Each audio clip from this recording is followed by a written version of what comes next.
अस्सलाम वालेकुम स्टूडेंट्स, कैसे हैं आप। उम्मीद है इंशाअल्लाह ताला आप ठीक होंगे, अल्लाह ताला आपको ठीक रखे।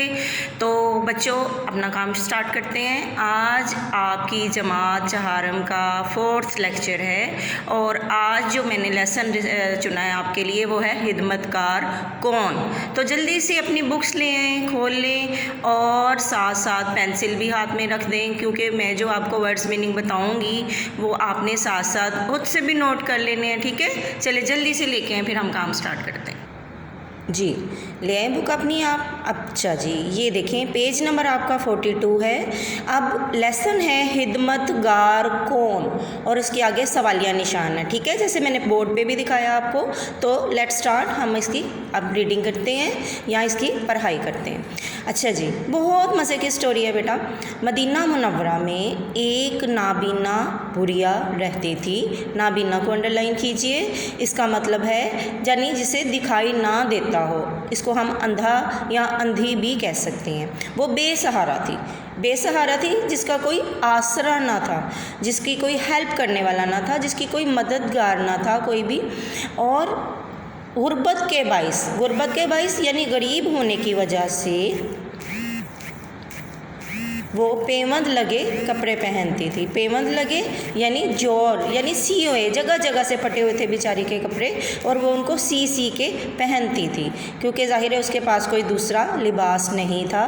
इसके घर की हालत बहुत ख़राब थी और घर में हर तरफ कूड़ा करकट क्या होता है कि जब मामा कहती हैं चलो जल्दी से सफाई कर लो, घर में बहुत गंद है, बहुत कूड़ा फैला हुआ है, तो यानी उसके घर में हर तरफ गंदगी दिखाई देती थी। घर में जगह जगह जाले लटकते थे। आपको पता है ना, जो लोग घर की सफाई नहीं करते, अव्वल तो ऐसे नहीं होता, आप सबके घरों में साफ़ होते हैं, नीट होते हैं, कभी ऐसे नहीं हुआ कि जाले लगे हों। तो जाले बेटा ये होता है कि जगह जगह कोनों पे आपके ब्लैक कलर के छोटे छोटे से जाले लगे होते हैं जो बहुत बुरे नज़र आते हैं। अब जाहिर है वो अंधी औरत थी, उसको क्या पता कि घर में कहाँ जाले लगे हुए हैं, तो वो वहाँ पे जाले भी लटकते थे। इसके घर में कोई नहीं था जो उसकी मदद करता। बुढ़िया अपनी हालत पर बहुत रोती, लेकिन कोई उसकी मदद के लिए ना आता, ठीक है जी। आगे है कि एक दिन एक शख्स का वहाँ से गुज़र हुआ यानी वो वहाँ से गुज़रे, वहाँ पर गए, उसके घर के आगे से। बुढ़िया को बेबसी की हालत में चारपाई पर पड़ी थी। बेबसी यानी बेचारी बहुत बुरी हालत में थी, लाचार थी, बेसहारा और बेआसरा तो थी ही। तो सारा घर कूड़ा करकट से भरा हुआ था, पानी का घड़ा भी खाली था। अब बेचारी देखें, पानी में इतनी मिस्कीन थी, इतनी बेचारी नहीं वो नज़ार थी। हम लोग ऐसे किसी शख्स को देख ली तो हमें कितना दुख होता है। तो इसी तरह उनको बहुत अफसोस हुआ। उसने घर को साफ़ किया। अब किसने साफ़ किया ये भी क्वेश्चन मार्क है, ये हमें बताया ही नहीं कि कौन आया और किसने देखा उसको और किसने घर को साफ़ कर दिया।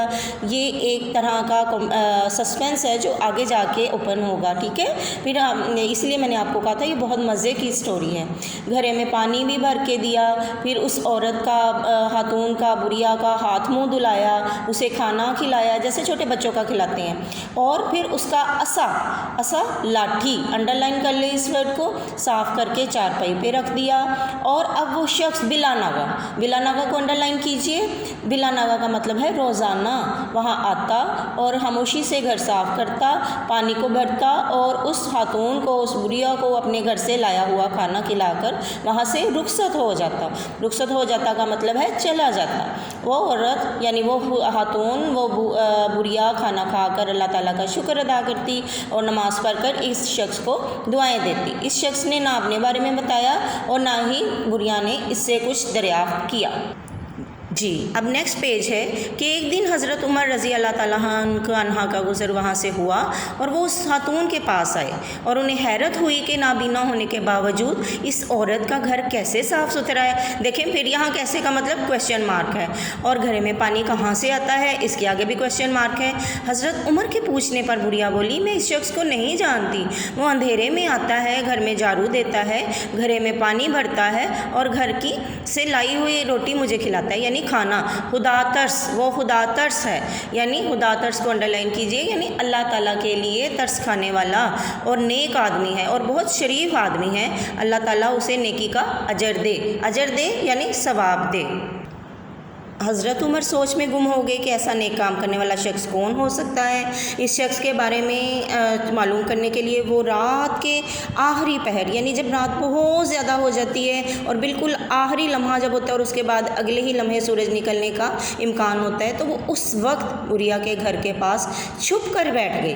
बुरिया की खिदमत करने वाला शख्स अभी तक नहीं पहुँचा था। अब देखिए आप कि वो शख्स जो था वो भी उस टाइम पे आता था जबकि रात के टाइम पे कोई उन्हें पहचान ना पाए।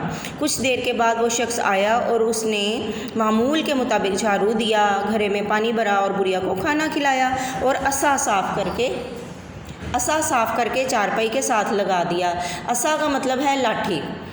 हज़रत उमर इस शख्स को देखकर खामोश हो गए और वो खामोशी से अपना काम देखा। हज़रत उमर इस शख्स को देखते रहे और वो खामोशी से अपना काम करके चला गया। बुरिया की ज़ुबान पर इसके लिए दुआएं ही दुआएं थीं। हज़रत उमर ने इस खामोश खिदमतगार को गौर से देखा तो वो खलीफा अव्वल अमीरुल मोमिनीन हज़रत अबू बकर सिद्दीक़ थे। हज़रत अबू बकर सिद्दीक़ देखें कि जब वो लोग नेकी भी करते थे प्यारे बच्चों, तो कभी जताते ही नहीं थे, बताते ही नहीं थे। और हम लोग देखें छोटे छोटे काम करके हम कह रहे होते हैं हमने ये कर दिया। चलें आगे देखते हैं। हज़रत उमर हर वक्त हिदमत हल्क का मतलब है लोगों के काम आना में मसरूफ़ रहते थे। हज़रत उमर ने ये देख कर कहा कि नेकी में हज़रत अबू बकर सिद्दीक़ से आगे बढ़ना बहुत मुश्किल है। अल्लाह ताला इन्हें जज़ाए खैर दे, यानी अल्लाह ताला इन्हें बहुत ज़्यादा अजर दे। ठीक है बच्चे, आज का लेक्चर इतना है। कल इंशाल्लाह इसकी एक्सरसाइज देखेंगे। ओके जी, अल्लाह हाफिज़।